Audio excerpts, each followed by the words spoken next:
Bonjour à toi, cher amoureux de la Vierge Marie, je suis hyper content de te rejoindre aujourd'hui pour cette nouvelle série de vidéos donc auprès des familles.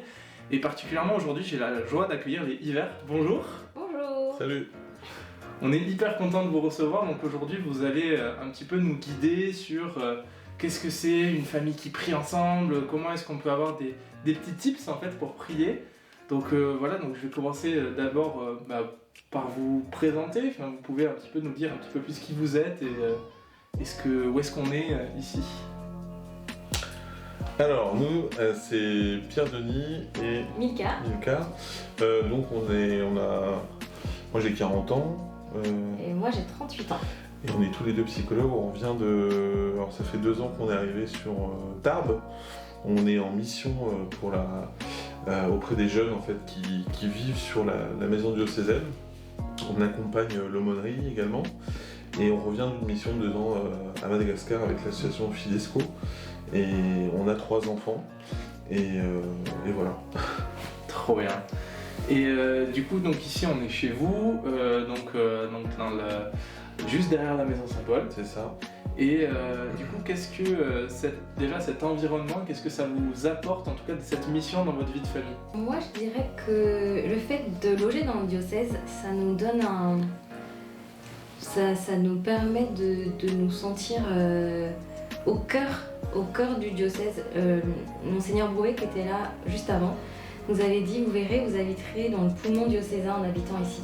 Et donc moi en tout cas je le ressens bien, le fait que c'est un lieu où il se passe plein de choses, on rencontre plein de monde, mais du coup c'est aussi un lieu de prière justement. C'est un lieu où on se sent vraiment en mission. Et c'est vrai qu'on a la chance d'avoir juste en face de chez nous une chapelle.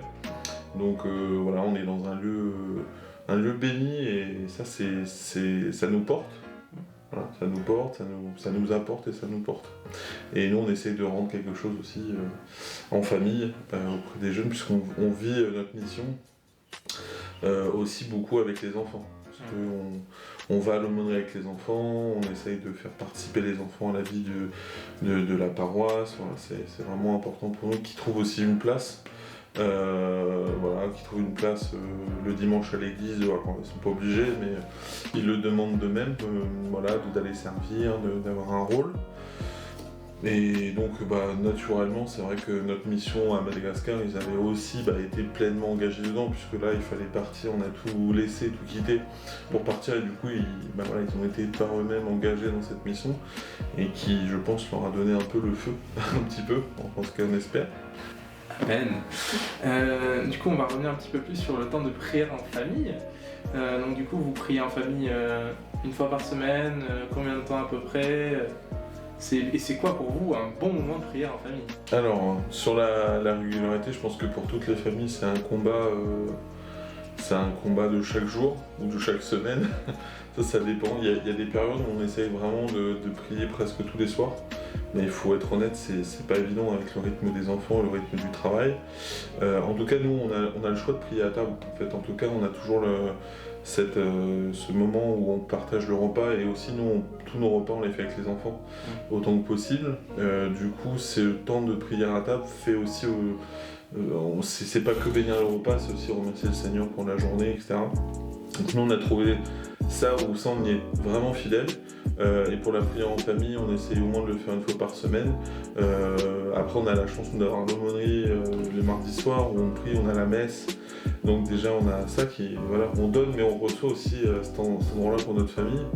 Et le dimanche en église, et puis oui, on essaie d'avoir un temps de louange, soit un soir de la semaine, soit comme aujourd'hui le midi. Voilà. Et un bon moment de prière en famille, c'est quand en fait on se sent tous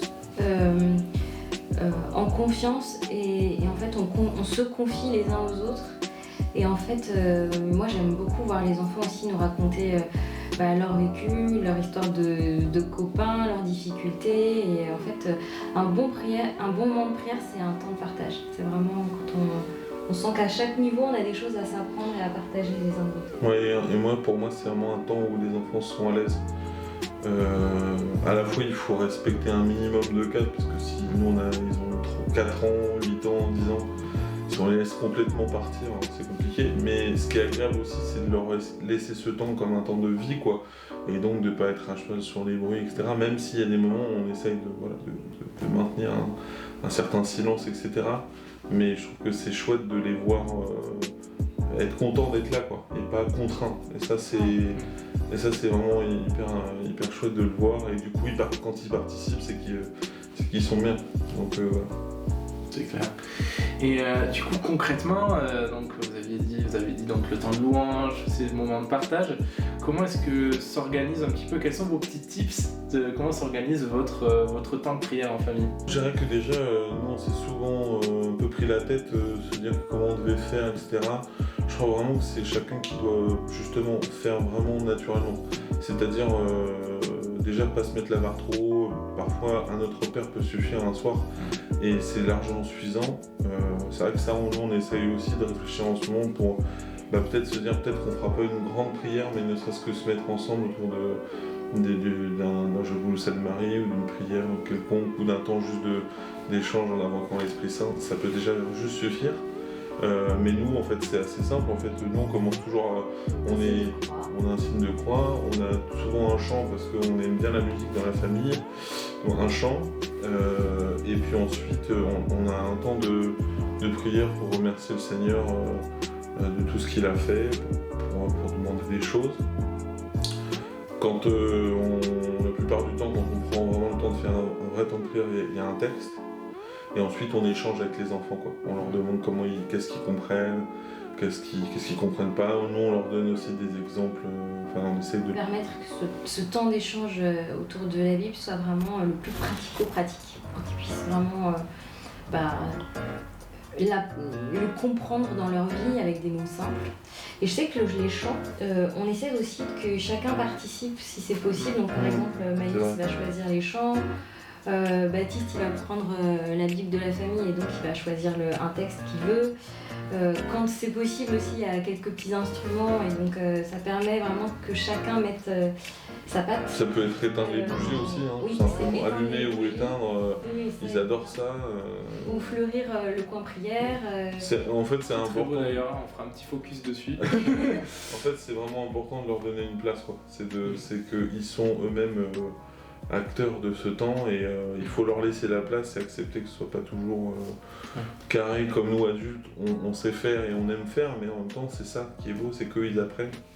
À la fin, on termine toujours en Notre Père. Donc il y a le Notre Père, un Je vous salue Marie et on invoque nos saints patrons et nos anges gardiens, voilà, systématiquement. Et moi, je pense que quelque chose qui nous tient particulièrement à cœur avec Mika, c'est que dans notre famille et dans notre prière au quotidien, la foi, elle doit s'incarner dans notre quotidien. C'est-à-dire que la foi n'est pas de la théorie, quoi. C'est de la pratique. Et du coup, tout ce qu'on partage autour des textes de la prière, c'est comment mettre en œuvre ce que le Seigneur nous apprend. Et dans notre comportement, dans nos choix, dans toutes les décisions qu'on peut prendre dans notre vie. Et ça, on veut vraiment transmettre ça aux enfants. C'est concret à la fois. Et c'est vrai que la connaissance, c'est important, mais si on ne le traduit pas dans les gestes du quotidien, dans notre vie au quotidien, si on ne témoigne pas concrètement, il y a quelque chose il y a un essentiel qui se perd. C'est aussi l'occasion de se demander pardon les uns aux autres, parce que c'est vraiment à travers ce temps-là, en tout cas je sais que ça a une place. Se dire excuse-moi pour telle chose, ou j'ai pas fait attention, ou même nous, parents, je vois souvent on leur demande pardon aussi pendant ce moment-là. On s'est énervé, on a manqué de patience. Et du coup, il prie pour nous aussi. Vous aviez un mot d'ordre pour définir ces moments de prière, un mot pour les définir, ce serait quoi? Je veux dire quelque chose que nous disait souvent le parrain de Milka, JP, nous disait souvent la prière ou la messe, c'est pareil, c'est pas obligatoire, c'est indispensable. Et je crois que c'est la petite distinction, elle est importante, quoi. Moi, je dirais que en fait, la prière en famille, c'est être une petite église, en fait. Et voilà, pour moi, c'est ça le plus important. C'est de se rendre compte que dans la famille, en fait, ce temps-là nous reconnecte avec l'église, en fait. Amen. Merci beaucoup. Pour terminer, j'aurais juste une dernière question. Qu'est-ce que vous diriez à une jeune famille ou un jeune couple qui commence à penser à avoir des enfants et qui se dit on aimerait bien vivre la prière en famille, on aimerait bien avancer, cheminer ensemble. Qu'est-ce que vous leur diriez pour les aider à se lancer? Moi je crois que la première chose c'est qu'il ne faut pas attendre les enfants pour prier ensemble parce qu'on se rend compte que nous on a eu aussi la chance d'accompagner des couples à la préparation au mariage et que c'est vrai qu'on peut voir aussi que parfois il y a ce sujet de la prière partagée. Ça a été aussi le cas pour nous en fait, ça a été, en fait mignon, on avait la foi tous les deux et parfois prier ensemble à la maison c'était parfois finalement assez compliqué étrangement et qu'en fait déjà ça commence par ça, en tout cas ça peut être une base si on prend l'habitude de prier ensemble. En fait quand les enfants vont venir ça devrait déjà être un terreau pour ça et ensuite surtout de ne pas se mettre de pression. Moi je crois que le Seigneur il nous veut simple, humble et je crois qu'il faut vraiment être surtout dans le désir et que ça soit 1 minute, que ce soit même si des fois on n'y arrive pas, de ne pas se culpabiliser, de ne pas être il faut s'entraider entre nous et je pense que quand on est jeune couple, un bébé par exemple, il y a de la fatigue, il y a tout ça. Faut pas se mettre une énorme pression. Je crois que la prière aussi, c'est un temps, mais c'est aussi toute la journée en fait. Je crois que c'est aussi pour ça que pour nous c'est important, c'est que d'avoir la foi dans les actes, parce qu'en fait finalement ce temps de prière il est dans aussi notre quotidien. Si je prie avec mes enfants tous les soirs, mais que je sais pas, je suis de mauvaise humeur ou je leur parle mal ou à la maison il y a une mauvaise ambiance, je crois que je sais pas, évidemment que le Seigneur agit, mais je sais pas si c'est cohérent quoi. Donc je crois qu'il vaut mieux des fois peut-être avoir moins de temps de prière, mais avoir plus de temps de qualité en famille, et je crois que ça passe par là, et on peut, notre vie peut être prière aussi. Donc voilà, de faire les choses par amour et accepter qu'on puisse être fatigué, qu'on puisse des fois pas avoir envie, sans se culpabiliser, mais toujours dans cette idée que le Seigneur est là, il nous attend. Et si on se dit ça, je crois que naturellement on va y aller. À un moment donné, on va y aller en tout cas. Quand on est une jeune famille, peut-être qu'on ne sait pas comment l'intégrer et donc nous on a trouvé cette solution on a cette petite lampe là, en tout cas quand on arrive le soir, en tout cas je sais que moi ça m'aide, ne serait-ce que de l'allumer, ce lieu là, ça fait on sait que on est quelque part en prière dans la soirée. Enfin, il est là, on le sait, mais de le matérialiser, ça permet de nous rendre compte que c'est pas rien, c'est un lieu vivant, donc déjà on l'allume, et puis ça nous donne envie un peu de s'y approcher, puis de toute manière il y a ça. Et après je dirais à une famille, faut faire ce qui vous ressemble. Il y a des familles qui aiment chanter, on commence par chanter, il y a des familles qui aiment je sais pas, le chapelet, la prière spontanée, des prières déjà écrites, faites ce qui vous ressemble. Nous on a ce qui nous ressemble, c'est-à-dire on a la lumière, on aime beaucoup aussi la lumière, on aime les fleurs, on a la prière de notre mariage en fait accrochée.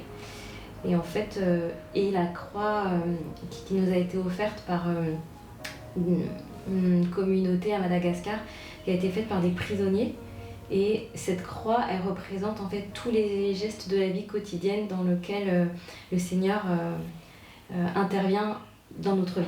Et en fait, de faire déjà, d'avoir un espace qui nous ressemble et qui parle de nous et qu'on confie au Seigneur. Amen. Merci beaucoup d'avoir répondu à mes questions. Merci beaucoup pour toutes les personnes qui pourront en profiter.